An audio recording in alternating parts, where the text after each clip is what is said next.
The use of objective data in hiring is growing. Psychometric assessments like the Core Values Index are revolutionizing the job market.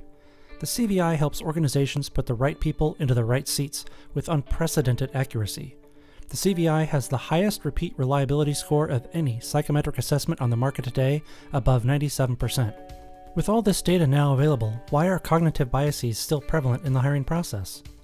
In this video, we will discuss the 12 most common forms of bias in hiring and present ways to recognize and eliminate them. Anchoring bias. People are over-reliant on the first piece of information they hear. A referral from a coworker can frame or anchor one's bias toward that candidate, even if better qualified candidates apply later. It can be useful to not review candidates at all until a certain time period has been reached or a pre-decided number of candidates have applied. Bandwagon Effect. The probability of one person adopting a belief increases based on the number of people who hold that belief. It is a form of groupthink, and it can be exacerbated when a person of organizational seniority or power expresses a preference for one candidate over others in a hiring committee. The rest of the group can feel reluctant to hold or express differing views or preferences. Some organizations have taken the bold step of removing the hiring manager from the interview phase to ensure that only objective, unbiased opinions are gathered and considered. Blind spot bias. Failing to recognize your own cognitive biases is a bias in itself. People notice cognitive biases in others much more readily than they do in themselves. Using objective data during the screening process and again as an honored input to the hiring decision can reveal biases when our opinions seem to differ dramatically from what the data shows. Choice supportive bias. When you choose something, you tend to feel positive about it even if that choice has flaws. This can take the form of opinion inertia, where the longer we hold a view, the more we become emotionally invested in it and reluctant to change it, even when new information comes in that conflicts with our view. It can help to hold off reviewing candidates until you can do so in a batch, removing that first-come, first-served tendency of opinion inertia. Confirmation bias. We tend to listen only to information that confirms our preconceptions. Several of the biases discussed in this video work together to skew our thinking. Confirmation bias is how choice-supportive bias can reveal itself. We emotionally hold on to a particular view and jump on evidence that seems to confirm or support it, while ignoring conflicting evidence. This can be one of the tougher forms of cognitive bias to recognize and counteract. Relying on objective data as well as having an open mind to the views of others can reduce the influence of confirmation bias. Conservatism bias. Choice-supportive bias and conservatism bias double up when we favor prior evidence over new evidence or information that has come in later in the hiring process. Conservatism bias is also a variation of anchoring bias. As with other forms of bias, considering candidates in batches or all at once, rather than one at a time as they come in, can reduce or negate this effect. Ostrich Effect. This bias gets its name from the proverbial ostrich burying its head in the sand to ignore danger. The ostrich effect can be considered the opposite of confirmation bias because we ignore information about candidates that contradicts our current view or opinion. Much like confirmation bias, most people are unaware they are influenced by the ostrich effect. Addressing this bias in our hiring decision is the same though. Rely on objective data and make a conscious effort to give honest consideration to the views of others on the hiring team. Overconfidence. Have you ever known someone who claimed to be a great judge of character? This overconfidence is one of the most prevalent forms of bias in the hiring process. It is especially common in hiring managers with many years of experience.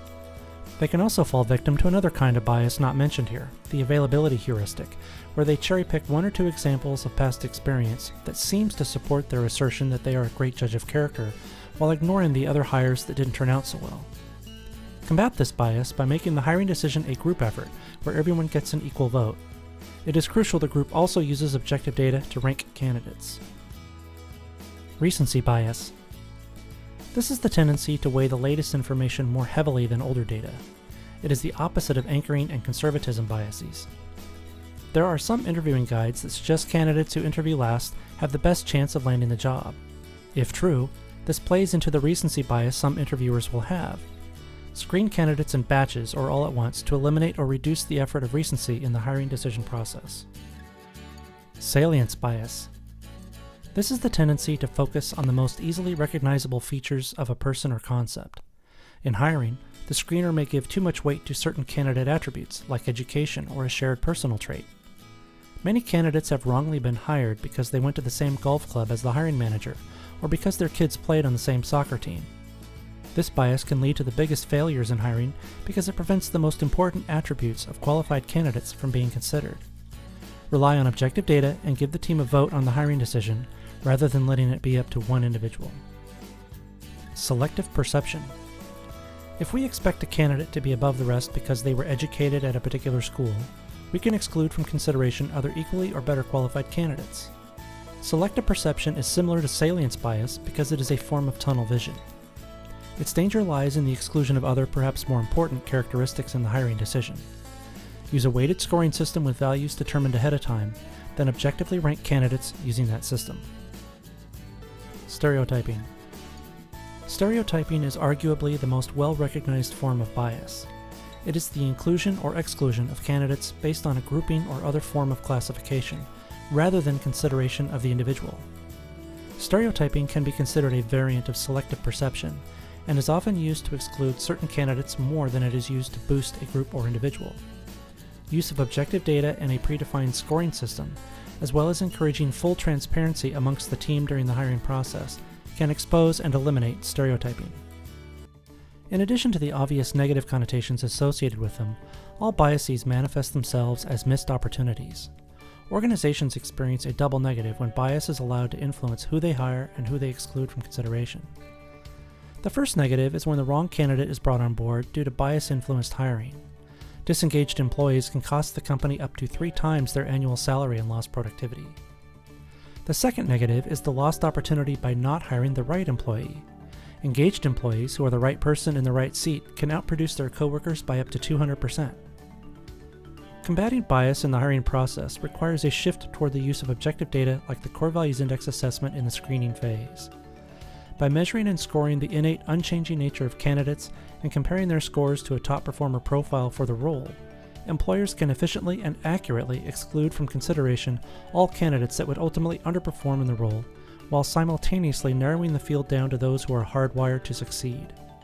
If you are involved in the hiring process at your company, contact eRep today to schedule a consultation and learn about the power of the CBI and how it can help you put the right people into the right seats.